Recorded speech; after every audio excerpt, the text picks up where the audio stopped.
O que torna o juízo essencial para a conclusão do grande conflito? Como o juiz envolverá todos os seres criados que já existiram? O que o alto nível de transparência nos procedimentos do juízo revelam sobre o caráter de Deus? Seja bem-vindo a mais um Código Aberto, seu resumo semanal da lição de jovens.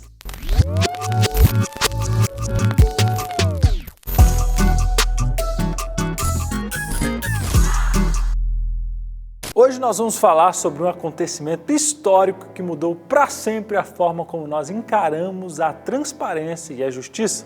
O escândalo de Watergate, que rolou lá nos anos de 1970 nos Estados Unidos. Esse caso chocante expôs a corrupção, a espionagem ilegal e os encobrimentos dentro da administração de Richard Nixon, então presidente dos Estados Unidos. Os jornalistas investigativos foram verdadeiros heróis, persistindo incansavelmente para expor toda a sujeira do escândalo. Esse episódio mostrou como uma imprensa livre é crucial para responsabilizar aqueles que estão no poder, especialmente quando faltam transparência sobre as suas atividades. No final das contas, a justiça prevaleceu, provando que ninguém, nem mesmo o presidente, está acima da lei. A renúncia de Nixon em 1974 marcou um momento crucial, reforçando a importância da transparência e da justiça na manutenção de uma sociedade democrática. E falando em justiça, o grande conflito sempre esteve ligado à justiça do governo de Deus. Satanás ousou questionar o caráter de Deus, levando dúvidas sobre a sua integridade. Ele até afirmou que poderia formar um governo mais transparente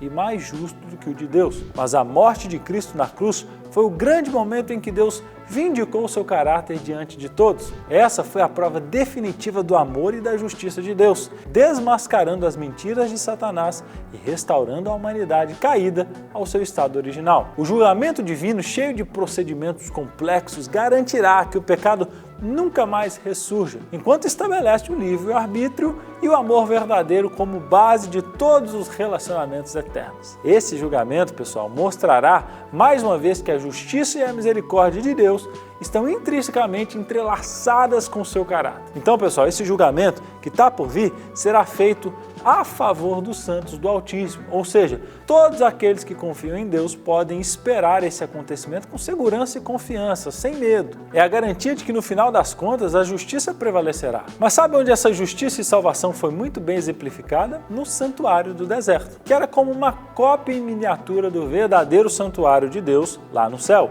onde Jesus ministra como nosso sumo sacerdote. Esse sistema do santuário era incrível, ele explicava de forma detalhada como Deus trabalha para nos salvar e ser justo ao mesmo tempo. Uma das partes mais importantes era o dia da expiação, que tinha um papel super importante no processo do julgamento divino. Esse dia era como uma mistura de reflexão profunda e celebração, onde os israelitas se arrependiam de seus pecados e buscavam perdão. Vamos entender um pouquinho melhor. Imagine só, todos os dias no santuário haviam sacrifícios oferecidos para diversos tipos de pecado. Cada sacrifício mostrava aos israelitas que uma vida inocente precisava ser oferecida para satisfazer a justiça da lei de Deus. Mas o dia da expiação era ainda mais especial. Era um dia de autoexame profundo e humilhação, onde os israelitas refletiam sobre seus pecados e buscavam perdão genuíno. Quem se arrependia de verdade e aceitava o sacrifício pelos seus pecados estava seguro, mas quem recusava essa oferta de graça e expiação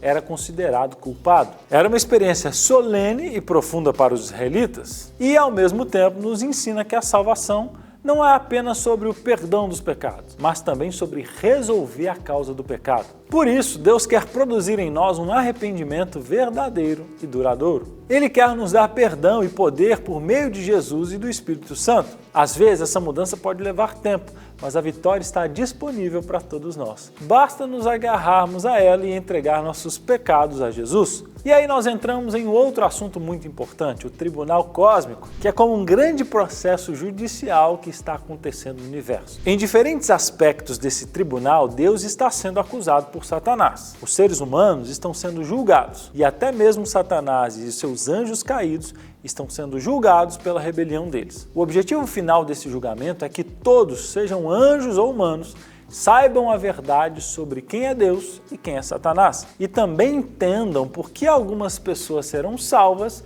enquanto outras não.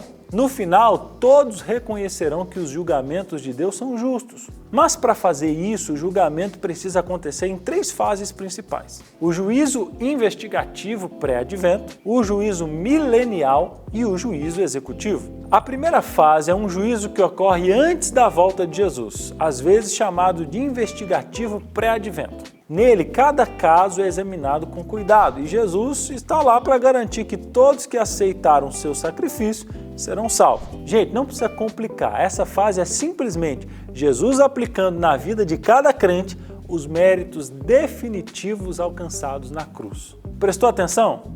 Isso não torna a cruz ineficiente nem o sacrifício da cruz incompleto. Nada disso. É simplesmente Jesus aplicando os méritos definitivos da cruz na vida de cada crente. Simples assim. Depois disso, Jesus voltará e recompensará cada pessoa de acordo com as suas escolhas. É simples. Os anjos não são oniscientes e, por isso, antes de virem com Jesus buscar os salvos, em algum momento Jesus terá declarado para eles: esses aí são salvos porque aceitaram o meu sacrifício completo e definitivo na cruz. E isso, gente, não deixa de ser um juízo que ocorrerá antes da volta de Jesus. Não tem nada de nova expiação ou ter medo de não ser salvo. Deu para entender? Na segunda fase é o juízo que ocorre no milênio, chamado, portanto, de milenial. Os salvos participarão do processo de julgamento, entendendo as escolhas de Deus e confirmando que suas decisões são justas. Nesse momento, os salvos ressuscitados foram para o céu e os ímpios permaneceram no pó da terra. É aquele negócio: nossa, fulano pregava na igreja e não está aqui, o que aconteceu? Ou aquela sensação, né? Olha quem veio, que surpresa! Nesse momento, Deus vai expor cada caso, mostrando por que suas decisões foram justas. Afinal de contas, eu e você também não somos oniscientes. E tudo isso vai nos ajudar a entender um pouquinho melhor sobre o caráter de Deus. E finalmente, na terceira fase, o juízo executivo. Após todas as decisões serem compreendidas, Satanás, os demônios e os ímpios serão destruídos e todo pecado será erradicado para sempre. É importante entender que Deus é amor e justiça, e esses aspectos não podem ser separados. E por isso, para que ninguém tenha dúvidas da justiça de Deus, não será um processo feito às escondidas, sabe? Será às claras. Mesmo que às vezes pareça confuso hoje, podemos ter coragem, pois um dia ficará tudo claro. Ou seja, gente, a justiça será feita e todas as criaturas viverão em harmonia com Deus.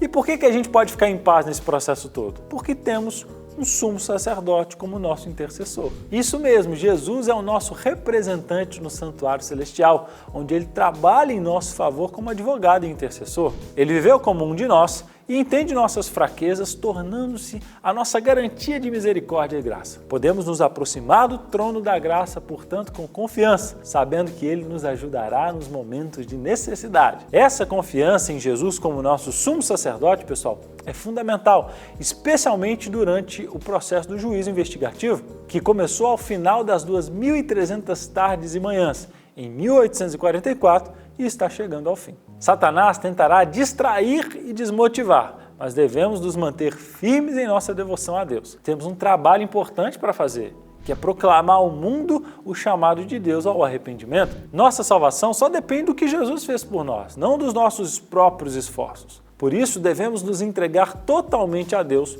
confiando em sua graça e em seu amor. A compreensão do papel de Jesus como sumo sacerdote nos traz esperança, segurança e confiança. Ele é a nossa âncora forte, ligando-nos a Deus no santuário celestial. Nada pode nos separar do amor e do cuidado de Jesus. É isso aí, pessoal. Espero que você tenha gostado do estudo de hoje. Se você gostou, comenta aqui embaixo. Coloca para mim o ponto alto da lição, aquilo que mais chamou sua atenção. E não deixe de compartilhar esse vídeo com a galera da sua classe de jovens. Deus te abençoe e até semana que vem.